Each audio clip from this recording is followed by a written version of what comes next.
साजना तुम हमसे दूर रह के हो साजना,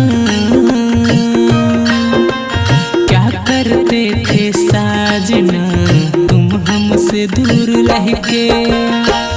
हम तो जुदाई में अकेले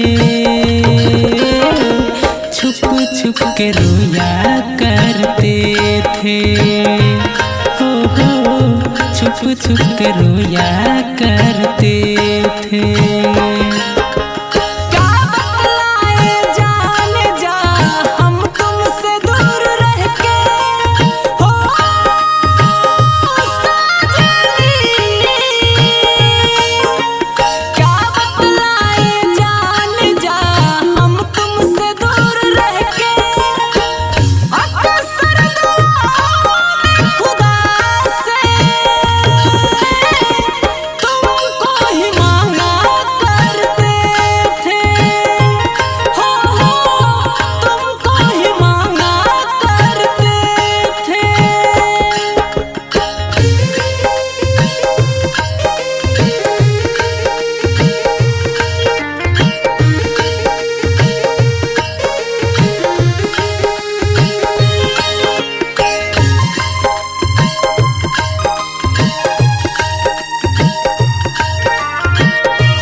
थी सखिया बेचारी ये रोग कैसा तुझको है प्यारी।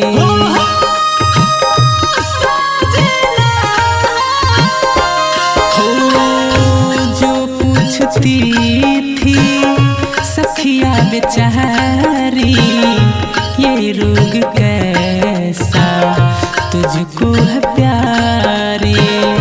चुपचाप उनका मुँह देखती थी, करती भी क्या मैं बिरहा के मारे।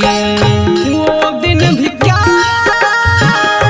दिन थे सनम, मजबूर तुम लाचार हम, बस आहें भरा करते थे, तुमको ही मांगा करते थे, हो तुमको ही मांगा करते थे।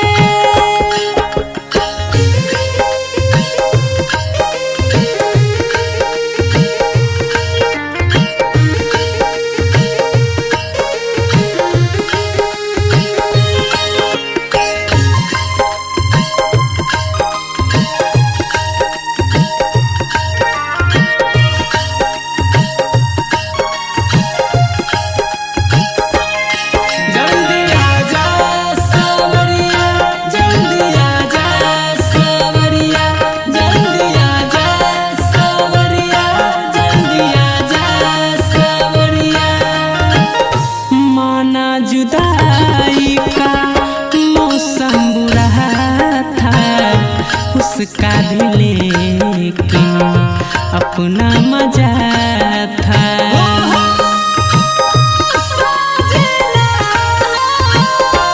हो माना जुदाई का मौसम बुरा था उसका भी, लेकिन अपना मजा